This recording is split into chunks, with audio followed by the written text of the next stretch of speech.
ಏನಮ್ಮ ಇವತ್ತು ಒಂದು ಕಾಯಿಪಲ್ಯನೇ ಇಲ್ಲಲ್ಲ, ಬರೀ ಉಳ್ಳಾಗಡ್ಡಿ ಬೆಳ್ಳುಳ್ಳಿ ತೊಗರಿ ಬೇಳೆ ಇಟ್ಟಂಗೆ ಕಾಣ್ಲಿಕ್ಕತ್ತದಲ್ಲ. ಈಗ ಮನೆಗೆ ತರಕಾರಿ ಏನಿಲ್ಲ, ಅದಕ್ಕೆ ತೊಗರಿ ಬೇಳೆ ಹಾಕಿ ಪಲ್ಯ ಮಾಡಿ ಜಟ್ಪಟ್ ಅಂತ ಆಗ್ತದೆ ಪಲ್ಯ. ಭಾಳ ಅಂದ್ರೆ ಭಾಳ ರುಚಿ ಆಗ್ತದೆ. ಓಕೆ, ಮಾಡಿ ತೋರಿಸ್ತೀನಿ ನೋಡು. ಹಾಂ ಮಾಡಮ್ಮ. ಈಗ ಗ್ಯಾಸ್ ಆನ್ ಮಾಡ್ಬೇಕು. ಈ ಕಡೆ ಇಟ್ಟು ನೀರು ಕುದಿಲಕ್ಕೆ ಇಡ್ಬೇಕು. ಎಷ್ಟು ಹಾಕ್ಬೇಕು ನೀರು? ಇದು ನಾವು ತೊಗರಿಬೇಳೆ ಇಟ್ಟಿವಲ್ಲ ಅದ್ರ 3 ಪಟ್ಟು ನೀರು ಹಾಕ್ಬೇಕು. ಅಂದ್ರೆ ಈ ಸೈಜ್ ಒಂದು ಬೌಲ್ ತಗೊಂಡಿವಿ, ಅದ್ರ 3 ಪಟ್ಟು ನೀರು. ಪಟ್ಟು ಇದ್ರಾಗ ಅಳದು ಇಟ್ಕೊಂಡಿನಿ. ನೀರು ಕಾಯೋದ್ರಾಗ ಈ ತೊಗರಿಬೇಳೆ ಇಟ್ಟಿವಲ್ಲ ಅದನ್ನ ಚೆಂದಾಗಿ ತೊಳ್ಕೊಂಬರ್ಬೇಕು.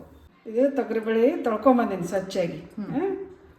ಈಗ ಇದ್ರೊಳಗೆ ಹಾಕ್ತೀನಿ ನೀರನ್ನೇ. ಚೆಂದಾಗಿ ಕುದಿಬೇಕು. ನೆಕ್ಸ್ಟ್ ಅರಿಶಿನ ಹಾಕ್ಬೇಕು.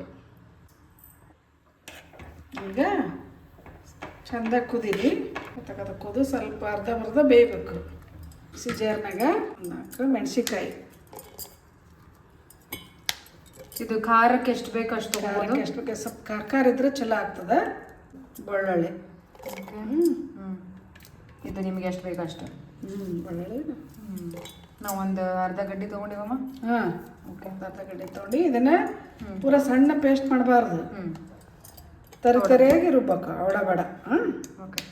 ಬ್ಯಾಳಿ ಹಿಂಗೆ ಮಾಡಿದ್ರೆ ಕಟ್ ಆಗ್ಬೇಕು. ಓಕೆ. ಪೂರನೂ ಹಣ್ಣಾಗಬಾರ್ದು, ಅರ್ಧ ಬೇಯಬೇಕು. ಜೀರಿಗೆ ಹಾಕ್ಬೇಕು, ಸ್ವಲ್ಪ ಉಳ್ಳಾಗಡ್ಡಿ ಹಾಕ್ಬೇಕು, ಹಸಿ ಉಳ್ಳಾಗಡ್ಡಿನೇ. ಇದು ಹಸಿ ಉಳ್ಳಾಗಡ್ಡಿ ಹಾಕಿದ್ರೆ ಹೆಂಗಮ್ಮ, ಹೆಂಗೆ ಬೇಯ್ತವೆ ಇವು? ಬೇಯ್ತಾ ನೋಡಲ್ಲಿ, ನೀ ಮಾಡಿದ್ಮೇಲೆ ತಿಂದು ನೋಡು. ಇದೊಂದು ಟೈಪ್ ಬೇರೆ ಪಲ್ಯ. ಕರಿಬೇವು ಹಾಕ್ಬೇಕಿದೆ.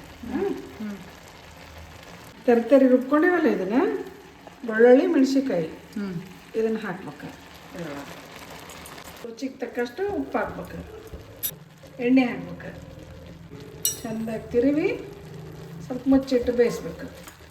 ಈಗ ಮುಚ್ಚಿಡ್ಬೇಕು ಒಂದು 5 ನಿಮಿಷ. ಹಸಿ ಉಳ್ಳಾಗಡ್ಡಿ ಇದೆ ನೋಡಿ, ಎಷ್ಟು ಚಂದ ಬಂದವ ನೋಡಿ ಉಳ್ಳಾಗಡ್ಡಿ. ಹೌದಲ್ಲಮ್ಮ. ನೆಕ್ಸ್ಟ್ ಏನ್ರ ಹಾಕ್ಬೇಕಾ ಮುಗಿತಾ? ಕೊತ್ತಂಬರಿ ಹಾಕ್ಬೇಕು. ಕೊತ್ತಂಬರಿ ಸ್ವಲ್ಪ ಭಾಳಷ್ಟು ಹಾಕ್ಬೇಕು, ಟೇಸ್ಟ್ ಜಾಸ್ತಿ ಬರ್ತದೆ. ಈಗ ಗ್ಯಾಸ್ ಆಫ್ ಮಾಡೀನಿ. ಸ್ವಲ್ಪ ಮೇಲೆ ನಿಂಬೆಹಣ್ಣು ಹಿಂಡ್ಕೋಬೇಕು, ಟೇಸ್ಟ್ ಆಗ್ತದೆ.